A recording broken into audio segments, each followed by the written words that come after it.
All right, good afternoon, everybody. Happy December 1st to everybody on Tuesday, December 1st. Off and rolling. James Meek, good afternoon to you as well. And thank you for that acknowledgement. I always appreciate that. That way I know I'm being heard. Javier, good afternoon to you. Thank you. And hope everybody is staying warm after a nice frosty evening last night. We did have frost on the roofs out here, and it dropped down to, I think it was in the high 20s last night out here, like 28, 29 degrees. So that's without the wind. So it was, winter is definitely set in. Um, And so James Mika says found some interesting piece of information about specifications. Okay, from your dad. We'll talk about that in a second. We have a bunch of stuff to go over. The reason I was a minute or so late logging on or opening up the mic here, I had two emails that just came in looking for help. Drafters needed. I'm telling each and every one of you, if you're not working now, and you want to get into the industry, the drafting industry, um, I would make whatever sacrifice to do it because it is running fast right now. There need people. Um, so I think I mentioned the power or the electrical company. That was the one that came in a few weeks before the Thanksgiving.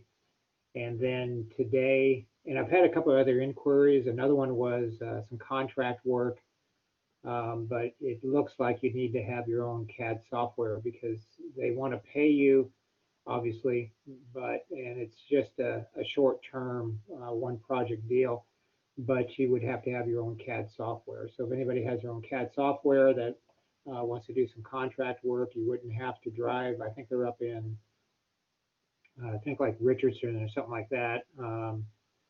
But you wouldn't have to drive up there. They'll do everything by email. They have some sketches available, what they want drawn up. But anyway, um, they've sent me several emails trying to find somebody. But with our students not having, if anybody has the software, it's great. But if you don't have it, there's a licensing issue with Autodesk that you cannot use Autodesk products, the student, the educational version, to make money. You have to purchase your own or license, have your own license software. So that was coming through, and I'll just go right to it here. Let me go to the emails, and I forwarded these over about the jobs that just came in. And the one that just came in a few minutes ago. Now this person is with Ferris Design Group. I believe it's Fort Worth. They're local, and we've had some correspondence with them. We've actually supplied them with a few students that are working there now as well. And the latest correspondence, the latest email I just received this morning, I think it must have been after, before Thanksgiving. I asked her a question about hours. How many hours is it full-time, part-time? Approximately what would be the starting pay? A couple of things like that before I announced it out to the students, to you. And she got back and she said, sorry for the late reply. It's been busy around here, which is a good problem. So again, they're busting at the seams trying to um, get going on that. So she responded back. I guess I had a question about pay. She says she'll pay $20 to $35 per hour, depending on skill level, and their ability and willingness to check their own work prior to sending it back to me. All right, and I say that with, it's like that's what we're doing here. I'm constantly asking you guys, make sure you check your work, your font, your text height, all this stuff before you send it in for a better grade. And this is exactly what she's dealing with, and I'll explain a little more later in the next sentence. She says, I have a gentleman that I need to review his work several times before it's right. and he has been stuck at $20 per hour for years. All right, so she's basing, your ability when you're coming in at 20 and then proving yourself, and she'll start moving you up. And it looks like 35 will be the cap for that. I prefer to start people on the lower end with expectations that they can increase their rate quickly. So with 20 being the lower end, which I think for an entry level with no experience at all, that would be very good at 20. So I don't know if she would pay that with no experiences. And what I'm saying is maybe just taking one CAD class and that's all you had. So with that said, you've taken several CAD classes. You're in advanced class now. You may have one or two classes to go. Let me finish this email. Let's start the project. I typically start the project to see how it goes. The less I have to review and redline, the easier it is for me to give them work. So as my confidence grows, the amount of work I am willing to give increases. I would prefer to be, and I guess she's referring to the hours. She would prefer to have a student that would be willing to give at least 20 hours or more. I'm not sure if it would be full-time or not, possibly, as busy as they sound. And then she ends up with, but I'm flexible. So, if you wanted to work less than 20, but you felt like your skill set was really in there, she might be able to work with you on that. So I can't encourage you guys enough for jobs like this, like the other one with the electrical company. And then there was one more that came in just about 30 minutes ago as well. Drafting position. And this company, we have sent at least 2, if not 3 students are working there. One of them that I know for sure stayed in contact with me. He has moved up into project management. He still does drafting, but now he's managing projects. So I don't know what he's making or what the deal is, but he really likes working there. I've heard nothing but good things about this company. And they're located right off the 820. I don't know how to describe that. That would be the east side, East 820. Yes, that's correct. East 820. Ramey, I don't know if you're familiar with that. They're on Randall Mill Road. So anyway, they're looking for and I've this person is the sales support manager. She does the hiring, I guess, for this company. I don't think it's a huge company. And they make awnings for businesses, for anything actually. And so you're thinking awnings, how much business can there be with awnings? Well, you got to remember that a lot of advertising goes into awnings. These are really, I'm not going to say inexpensive in a way, inexpensive compared to building a storefront that's maybe really decorative. It's a less expensive way to advertise, to make your storefront look professional, just a whole bunch of variables. Anyway, they're really busy. They make awnings, and you got all the structural pieces that go into it. So there's some design work as far as colors and things like that. I don't know the full gamut of the responsibility, but starting out as a drafting person, we've done, like I said, at least 2, possibly 3 students have gone over there. And I'm not sure what they start at. And usually they're asking for full time, if I remember right. But they may be flexible on that as well. So there is another position. So at least 3 have come across the board in the last 6 weeks. And I probably have more that I didn't even bring to the forefront because it might have been more towards mechanical. I don't remember. But there are a lot of companies looking for people right now. So with that said, please, if you're, I can't emphasize enough, this is a good time to jump in. What if you even just stayed with the company for 1 semester, and just decide, what, this isn't working out because, maybe the job's okay, but you have family and school and that whole balance thing is just, you want to finish up. At least you get something on your resume that you've been there, have some drafting experience. So when you actually graduate and then you're ready to get a full-time drafting job at your desired company that you want to work at, um, you'll have something on your resume. And I cannot encourage you enough. That's, and I know you guys are going to laugh at this or snicker at this, but this goes back to when I was in I was in high school, and I wanted to get a job in a grocery store because that was the closest thing in walking distance or biking distance at the time. This was before I had a car and license and wanted to get a job. And I think I had a friend that worked up there or something. It was one of the major markets. And I had zero experience, so the guy's like looking at me like, well, yeah, so what can you do for me type thing. And that's one of the hardest things, or going, now I was fortunate enough with surveying. I had construction experience, but I didn't have any survey experience, but I was fortunate enough that it was an entry level type position and a very, very small company. And the owner's wife came through my line in the grocery store, and that's how I got the survey job. I got introduced into surveying. So that all worked out. But trying to get a drafting job when you have been going to school or graduated with a drafting degree, but you don't have any experience, is a lot tougher.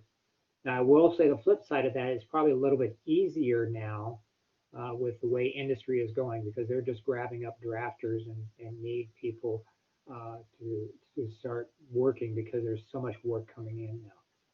So we're kind of getting two messages, right? The economy, we're not too sure how it's going, but I'm telling you, the drafting is booming right now. We're not getting as many jobs requests for drafters as we were pre-COVID.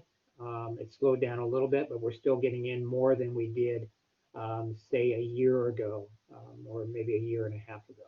So it is kicking at a good pace still. So please send me your resume.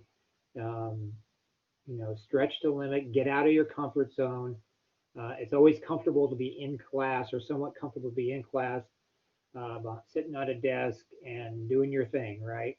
Um, and you have some pressure of some deadline because there's some instructor wants to, push you for a deadline.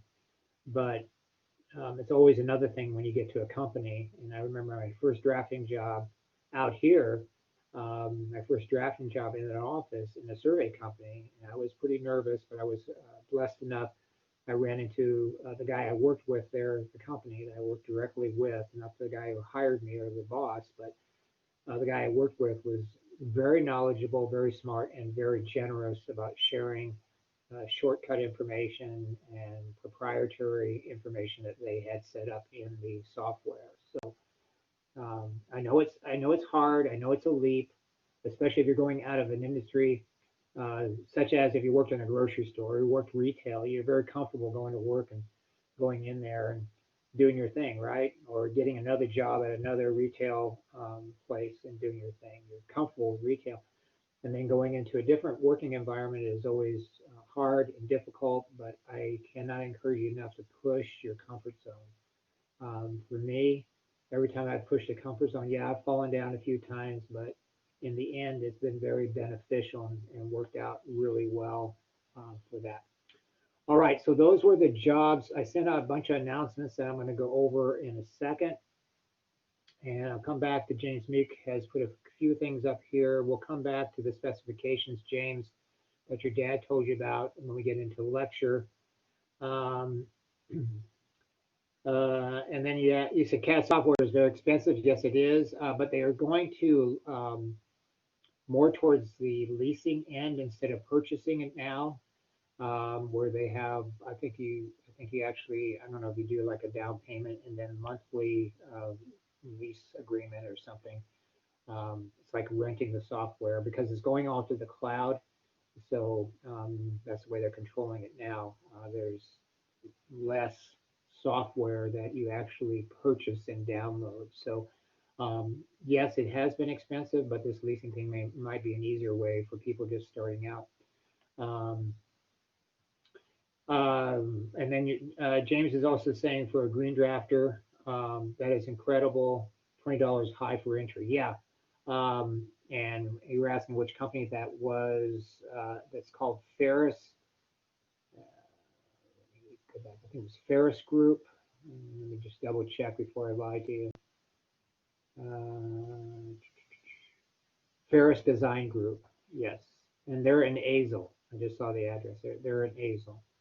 Um, so there again, if you're interested, and I think James Mickey said something about your resume wasn't, quite up to where you want it and stuff. If any of you have that, I mean, I know you guys were getting towards the end of the semester and you got a lot of stuff going on with other classes and family and all that stuff. But even if it's not 100%, if you just have something on there about the school and the software you've done, send it over. It might not be polished, but you can see.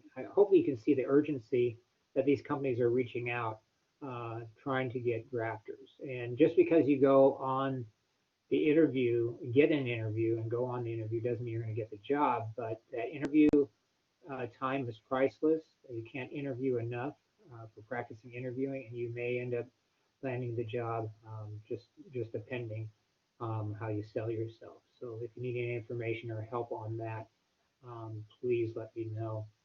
Brian says,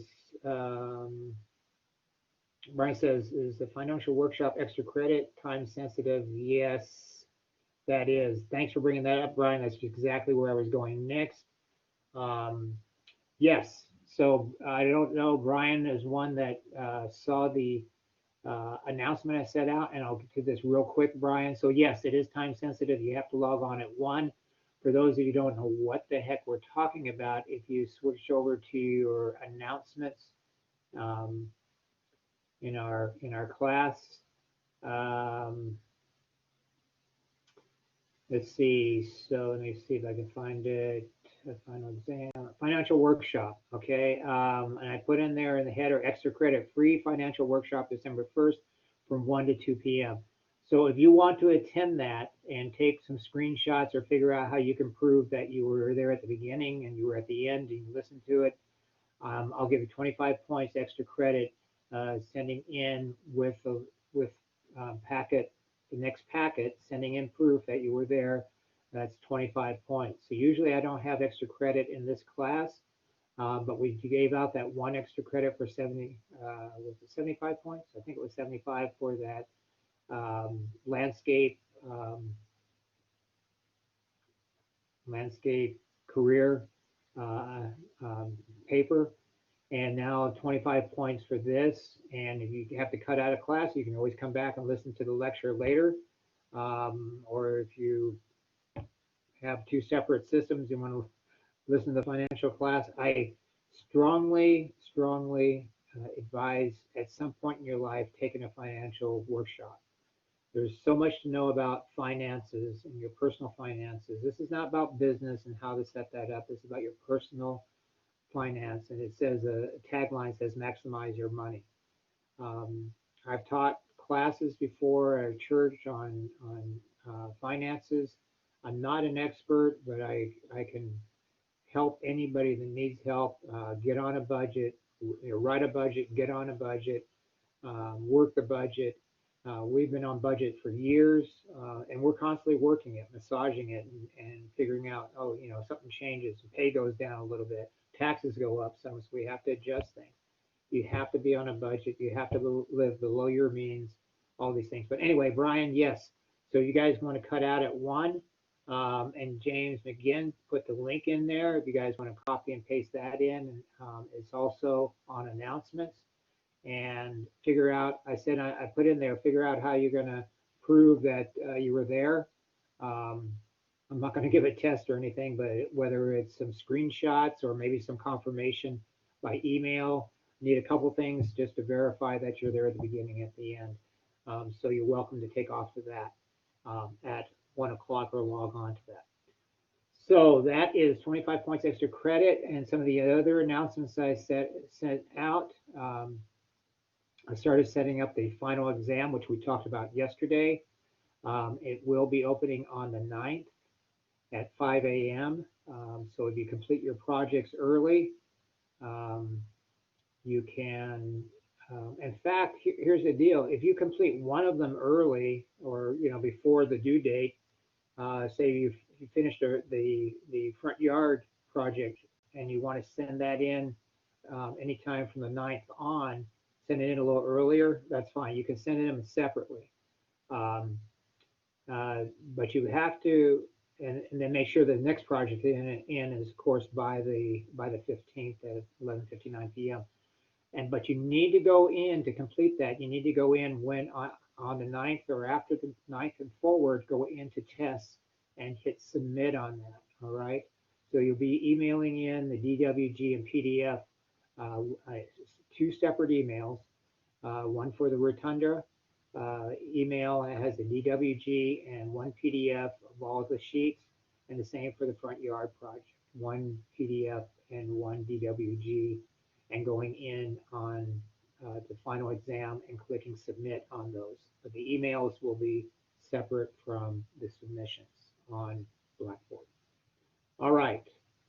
So Brian, thanks for bringing that up. And yes, you may cut out. I will not be offended if you ever cut out and leave the class. In fact, if there's nobody left, I don't mind talking to myself and the recorder, and also to Kim, who is doing the closed caption.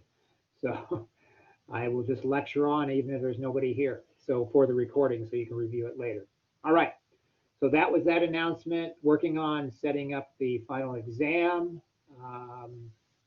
I did send out an announcement on that. The final exam is 2 parts, 600 points possible per part, a total of 1,200 points. And there's some information on that. The test will open again on December 9th at 5 a.m. So if you have something done early and you want to submit it, remember, one submission only. Once you send that in, that is it. It's no backtracking and say, oops, I forgot to attach that, or I forgot to do this. So you want to make sure that you have everything nailed down before you hit that send button in email. There's the financial workshop. Oh, didn't see this. Oh, this is the last one. There was a series of them, and this is the last one. So they cover different areas, and this won't even be on budgeting. Shoot. Oh, well, it'll still be helpful information. I'll still give 25 points extra credits on identity theft. You might try to find out if you're interested in budgeting and financial workshops. You might find out they may have those recorded from the previous sessions. Won't give any extra credit for that, but you might want to look into that as well. And as always, again, if you ever want any, I'm not going to give financial advice, but if you want to get help on how to get on a budget or how to write a budget or why you should be on it, if you want to have any of the discussions, I'm there for you during my office hours as well. There's the announcement for power engineers, that one we just talked about, another job opening as well. And then there's the scholarship that just came available as well yesterday. I think it's for summer, if I remember right. Yeah, $500 awarded for summer of 2021. You have to be currently enrolled. So there's information on that as well. Hey, you guys might sneeze at $500. I wouldn't. I mean, I would, when I was going to UNT and UTA, I was grabbing every scholarship I possibly could, grant monies, whatever I could, and it was, sometimes it was $250, and sometimes it was, $1,500, and sometimes it was $100. But everything, I was able to grab everything I possibly could and graduate debt free. So that should be one of your objectives. Another announcement I sent out yesterday as well. And Larry, I'll come to you in a second. Another announcement that I sent out is about the Adobe. I don't know why my volume not turned down. Oh, volume's off. That's why it's not dinging. All right. Another announcement I sent out was about Adobe Cloud login. So there's information about that to use Adobe. It's now on the cloud, and that was sent out yesterday as well. And those were the announcements I sent out yesterday. I want to make sure those were covered. Okay, so now let me go over to the chat box. Oh, and James McGinn says, can we still complete the first extra credit assignment? Yes, absolutely. You still can, but it only can be submitted when we have one more packet left. Is there one more packet left? I lost or 2 packets left. We are on 6. We're on 6. We have 2 packets left. So all extra credit, including what I announced today, and the previous one must be sent in only with your packets. All right, so packet 6 is due on the 7th, December 7th. And if you have extra credit, whether it's the seminar that starts at 1 o'clock in 3 minutes, or it's the landscape architect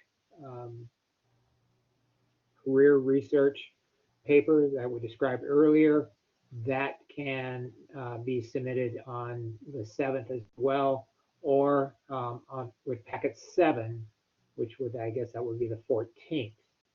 So there you go as well on that. All right. So yes, James McGinn, yes, you can, but only, you can submit either one or both, but only with packets. All right, Larry says, okay, I'm still not clear on what's the difference between job outlook and potential job growth. Okay, great question, Larry. Job outlook is what is happening right now. So if you went to Indeed or Monster, how many jobs could you find? You might be able to find some stats on what jobs are available right now today. If you went to one of those career or job search search engines. So that's for today, job outlook today. Potential growth for jobs is what they're looking for future. So if you go to a government website, type in architectural drafter or mechanical drafter, whatever it is, they will give you some projected numbers over probably the next couple years, at least over the next year, what the anticipated growth or decline or maybe maintaining what it is at right now. So the potential growth, job growth is future. The outlook is right now today. What is, if you were to search that job. Larry, how'd I do? Okay. Right. I just need to know what you want. Okay. And what I Perfect. need to look for. So. Okay. As long as I answered your question, I'm feeling good. You said okay. I always like to do better than okay, but if I did okay, all right. Well, you did great then. Okay. Thanks, Larry. Appreciate that. As long as it's a lot clearer than mud in some of the things I explained. All right. So we still have a few people left in class. Some of them probably took off to go to that seminar, which is cool. And in fact, I probably could use that one on, what was that, cybersecurity. That was that's always something you just gotta stay up on. I kid you not. I'm just going back to it for a second. Identity theft. Like I told you before, I have 3 brothers, and one of them works for a large electrical company in California, and his identity, identity got stolen. And his statement is, it's not if your identity gets stolen, it's when it gets stolen. So there's all kinds of things, preventions to do it, but hackers, I don't know if they call them hackers anymore, because that's another term. My wife has, when they do a art project and somebody replicates it, that's a hack. So I don't know if you can call them hackers anymore. And hackers, I heard, was a good thing, that people were hacked. Anyway, people who try to steal your identity, they're getting smarter and smarter on how they're doing it. We get reports all the time on that. All right. So that is that. And I think that's all the announcements that I wanted to go over. The emails, let me double check the emails. I think that was all the emails I wanted that I forwarded over. Adobe license, the scholarship, drafting positions, financial education, and cloud. Okay, so that covers that. And let's see, email. We talked about the final exam again, and I will have that completely posted probably by the end of the week. And then again, it opens up on the 9th at 5 a.m. And you can submit early from the 9th forward. One project or both projects if you finish early as well. There's no problem. And then don't forget to go into Blackboard and hit submit under final exam test. Okay, and we're going to take a look at this week's review, this week's project. We have one assignment, I believe it is. And it is here somewhere. I will find it. I did pull it up, believe it or not. Let's see. Share the audio. It's just a couple minutes long, so.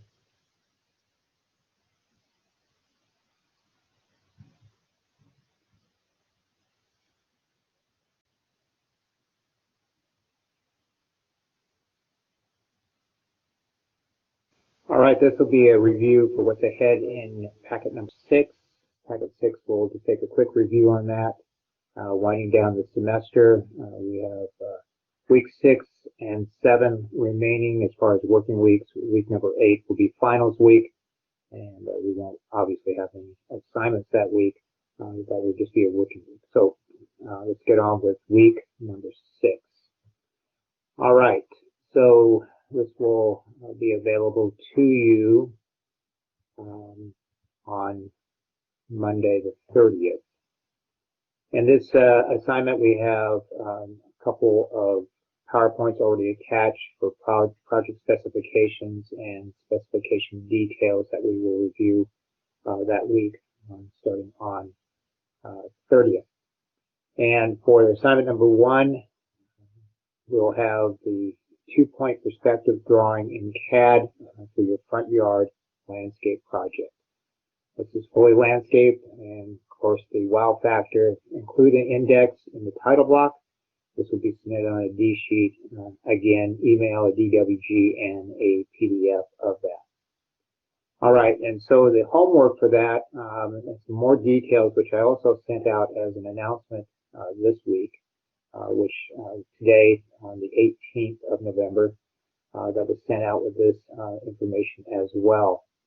So here it's confirming that the project is due, the final project is due by 12/15, date of 12/15-20 by 11:59 p.m.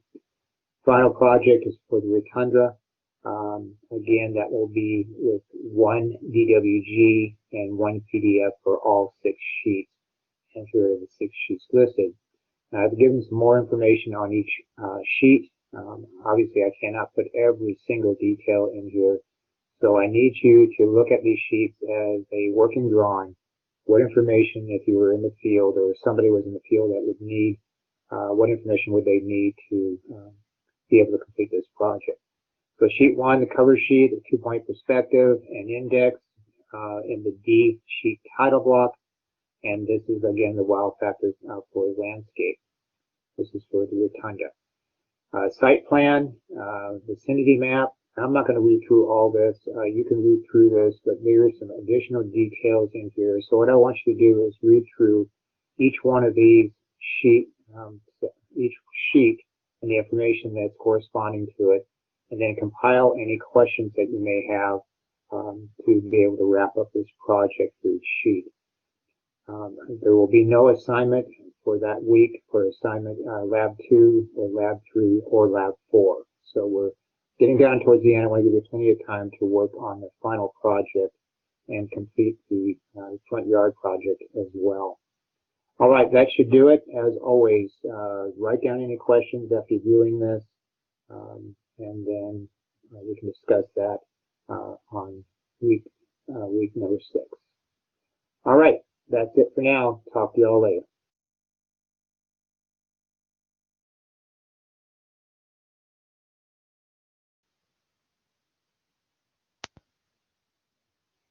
All right, so quick and fast, that's it for the week. One assignment, And again, that will be packet number 7 for that. All right. Next thing will be, and there's only like 6 PowerPoint slides, and let you know in advance, um, I did try to modify, or I did go in and correct, or I went in and checked, let me put it that way, check that last slide. I don't know if you remember from yesterday, that last slide had the check marks all messed up. And I went and checked the PowerPoint that I loaded um, from my files, and it was fine. So I undid this PowerPoint that we're going to go through right now, and then went down to slide number 6, and it was still messed up. So I don't know what's going on with that, but apologize for that. Well, I guess I shouldn't apologize because I don't know what Blackboard is doing. I'll put the blame on Blackboard. All right. So it's project specifications, and James Meek, if you have any comments you want to start off with before we get into that? You said something about your dad. Yeah, I was just asking him if he knew anything about it, and he said he asked specifically what type of specs we're doing. And I said, well, it's going to be on a D sheet. And he said, oh, you're doing a sheet. You're doing what they call a sheet specification, like instead of like a booklet. And Right. he said, for a whole project, you usually have a booklet. And he said, and then we got into talking about whether landscaping was considered even a area in the field of like the CSI, the Construction Standard Institution. And so he looked it up. Landscaping actually has a number in it, and those numbers I'm sure you know something about it, but for those that don't, those numbers kind of are just like a catalog thing where you see the number, you know what like group in the field or like in the project is dealing with those specs or where those specs come from. Like you have electrical and plumbing and mechanical Exactly. and so on. Yeah. It ends up worth 32. Okay.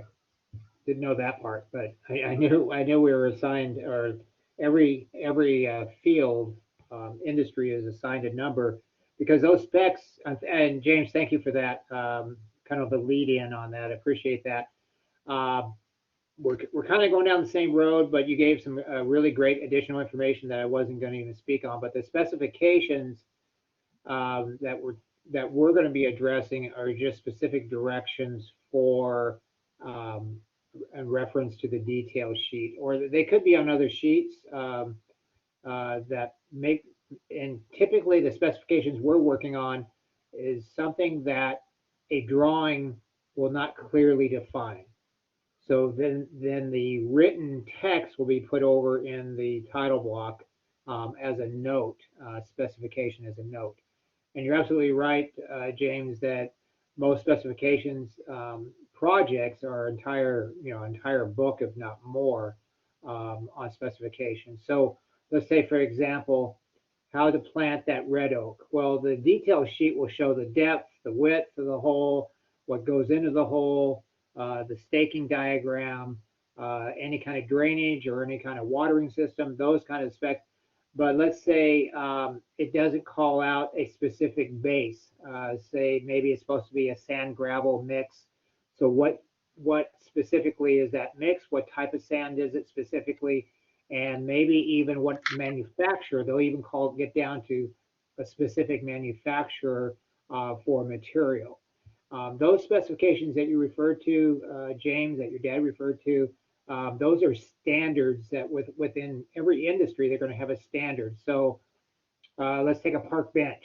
So that could be a standard park bench, a specific specification. The number just has to be listed, and they know they can look that up, and they'll have the specs on that park bench, for example. So yes, there's different ones and different applications, but we're going to keep it as simple as possible. Yeah, of course. That's the reason I said like mine doesn't really pertain directly to what we're doing. It's just an interesting thing about the field.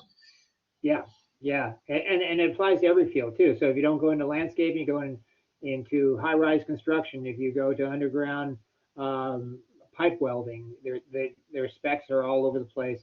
So this and James, that was actually a very good tie-in because yeah, it is a little bit specific, but we're hitting it so broad that this I think gives everybody the class a better idea of what specs are and what they can be depending on the application. So thank you for that information. Thank you, Dad, for taking the time to share that. Okay, so specifications, project specifications are exactly what they are, or exactly what I just said.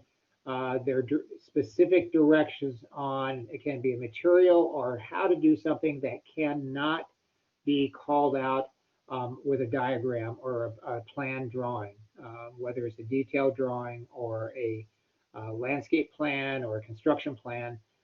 This is added information that will help um, facilitate the project. So there again, if you're in the field and it says get this specific type of gravel mix or the concrete has to be this specific mix on it. And I forgot the exact term on the concrete mix, but that a water to sand and what am I missing on there? Aggregate, a specific mix on that.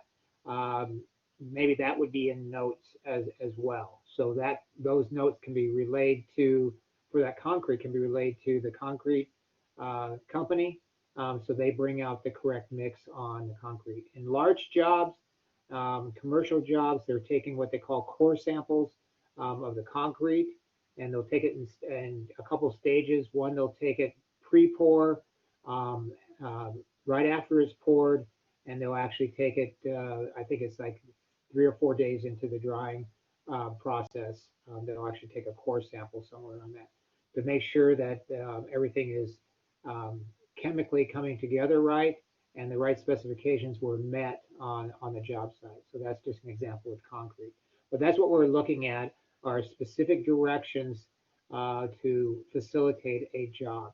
So if we even just look at something simple here, like this bridge work, for example, which is an amenity, or this light standard, which is an amenity to that. The pumping system.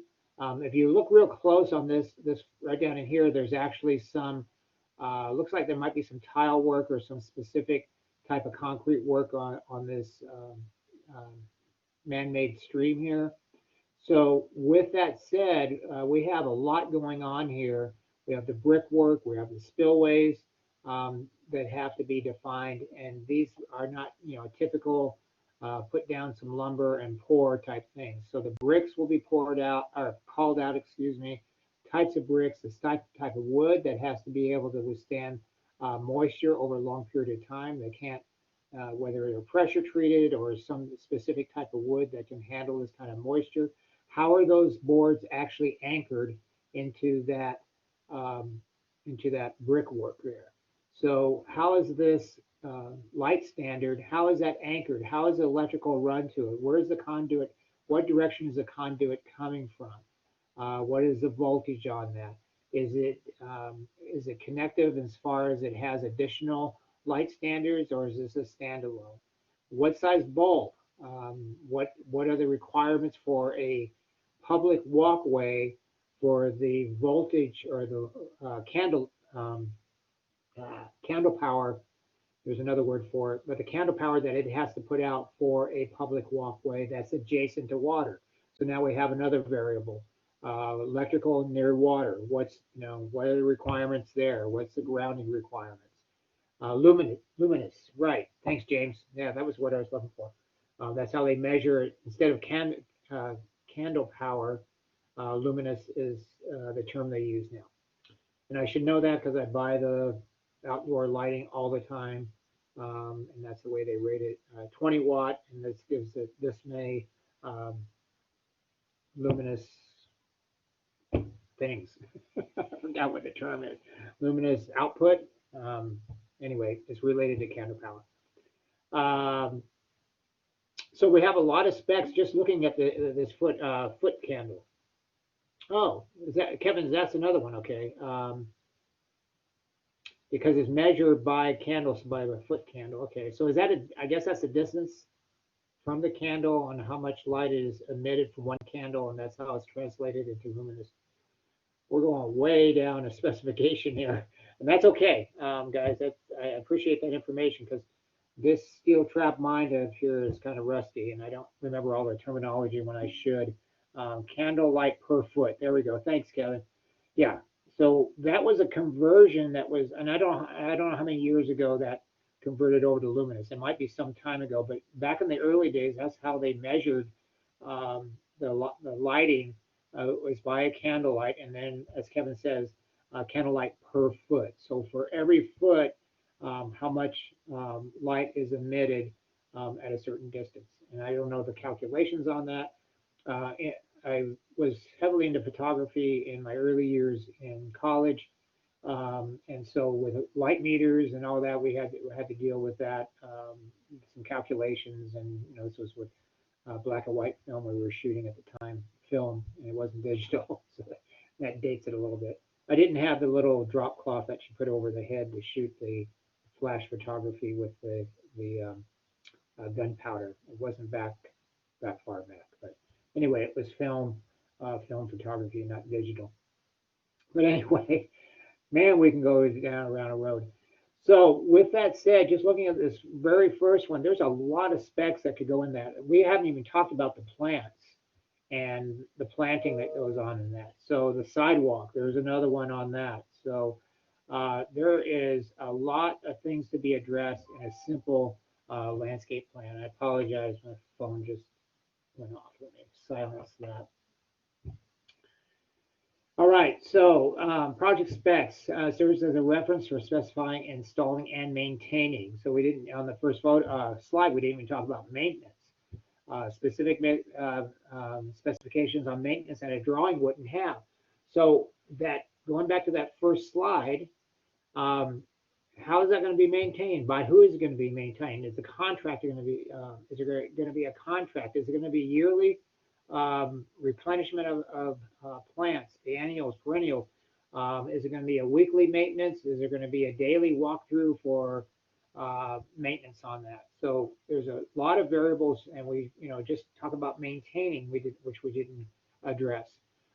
Installing we talked about, and specifying how it's going to be installed is one of the biggest things. Promote horticulture, sound principles, and best practices. So best practices, there's something that's been refined and studied over years. It's not somebody goes, oh, this is the best practice, the way to do this, or this, I think it's better to do it this way. That's not the best practice.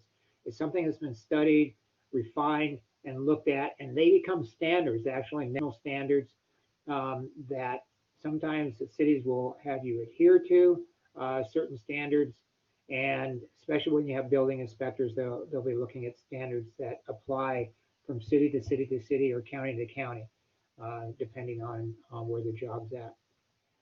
It's used by property managers and landscape architects to create a bid specs when hiring. So when we go back to the first slide here, and I'm not trying to delay this or hammer it in the ground, but when you're putting out a bid, let's say to create something like this scenic walkway, somebody has to bid on it. Somebody has to tear apart and look at the light standard and look at the conduit that's going to it. Not that they were responsible for running that conduit, but that becomes a part of the total cost of the landscape project. Maybe that concrete is going to be under the construction project, not the landscape project. Then the landscaper has to work with the construction crew that's actually doing the hardscape portion of that, depending on how it's bidded out and how it was set up by whoever owns this property or who's ever administrating the designs on this. So bidding is a huge part with specifications that comes into it, and analyzing a site and looking at that. All right, so here we just have another set of plans, but we were starting to add on these plans specifications in here. Now, specifications in general can be a table, which we're already dealing with, but more specifically, usually there's some kind of text that can be added to it. For our plans right now, on the detail sheet, we'll have any specifications called out in our title block on our D sheet. We'll leave this open area for our details, or if we have specifications on the landscape plans, we'll leave those in there. All right, so that's where that will go.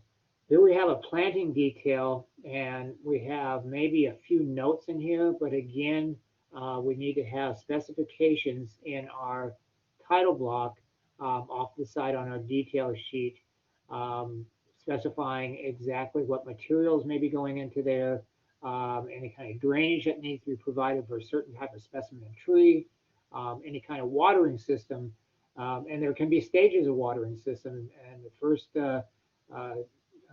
0 to 6 months of planting, maybe one type of watering system, then transitioning into another 6 months to 2 years, and then after 2 years, a different type of watering system. So depending on the species. So there's a lot of information that needs to be addressed, at least addressed when going into this. If we're looking at landscaping as long-term. Jane Meek says for estimating trees, definitely, yes. And really start escalating specifically on this information, it becomes more important, the escalation on the information becomes more important as the price of the tree goes up. If you have these standard, we have a lot of these fruitless pear trees around here, which are initially they're beautiful. They are beautiful in fall, and they have springtime, they have great blossoms on, etc. But they don't last that long. So, and they're not that expensive to put in compared to a Japanese maple, for example. A Japanese maple in a 10-gallon container, I think about a 10-gallon container, that the tree is probably about 3 feet, maybe 4 feet. You're going to pay just about $100 or just over $100 for that. But for that same tree, for the pear tree, if you found one in a small container like that, that was about 3 or 4 feet tall, you're going to maybe pay, $30 or $40 for it, something like that. And you even get greater discounts if you're buying in volume. And the same with the Japanese tree. But one of the reasons behind that is because the pear trees grow at a faster rate than the Japanese elm or some of the other trees that are slow growing. They go at a slower rate, and therefore it takes longer for the grower to grow. And if the demand is higher on it, then they can afford not only to charge more, but they also have a greater investment in the smaller grown trees. So those trees you definitely want to protect probably a lot more than, say, the pear tree for that. So there's different reasons for the specs, different applications. Something that I told one of the students yesterday, I don't know how many were in class while I was talking about it during lab time yesterday. If you notice the staking detail here, you may use that as a separate detail in referencing any one of the trees that would apply to. So with that said, if you're not putting in I think it was 4 different trees, if you're not putting in 4 different ones, if you have 2 different ones, you can use a couple of staking details on this. Again, some of the specifications that would go into this would be, wind direction, what wind is direction. So that would dictate how exactly the staking is laid out. Some different details with that. So you can use the staking detail as one of the details if you don't have enough details for the tree detail. And I just wanted to tell that to everybody in the class. Now half the class is gone because they're hopefully watching the financial class. But this is on the recording, so there again, just let everybody know you can use, if you need additional details for trees, you can use the staking detail. But these are some of the details that we can call out on the detail sheet. My screen monitor just went blank, so I don't know what the heck I'm talking about, other than I just saw the tree details. And now I'm back. Okay, and so now I'll get my slide back. And so with that, any kind of information, additional information will be put in the title block, such as maybe a mulch or material that's not called out here. Um, and also, if you notice on this one, they have a sloping detail here. This tree is actually planted on a slope. So any information, maybe amount of soil that needs to be removed or any kind of watering system that needs to be incorporated into that. So that is information as far as like for planting, materials we talked about for specifications. We also can talk about the management portion of it, the water management, the timing on it. This gets into the irrigation now on your irrigation sheet. You can have specifications on there that can be called out as well besides the head patterns on there. So the number of days that it's going to be watered, duration of the days it's going to be watered. There again, you can break it into the first 6 months. Depends on the season, on when they're planted, et cetera, et cetera. You can get into a lot of specs within the water. All right, here's this messed up PowerPoint that I tried to, or that was fine on mine. I don't know why it's messed up on this, but anyway. So we have one more lecture on project specifications, and I believe that is going to wrap up. Let me see before I lie to you. I think that's going to wrap up the lectures for this class. Let me double check. Yes, so I have one more lecture on project specifications that will wrap up this lecture for the classes, and that will be tomorrow's Wednesday. It will be tomorrow. We will complete the project specs lecture portion, and that will be it for the semester. So next week, you'll have the entire week to go at these projects and get them nailed down so you get 100% on both projects for the final exam. So with that said, let me open it up to the class, to the few of you that are left. Any questions on specifications or anything else that we have covered over the past 6 weeks?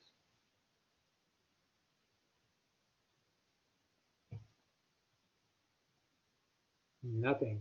You guys are totally quiet. That's okay. All right, James Meek says he's good. All right. Does anybody have anything they want to share before we go into lab time? Awfully quiet. All right. All right. Okay, well, that will do it for the lecture for today. We'll go into lab time now. Is just about 1:30, and I will be back at 1:45.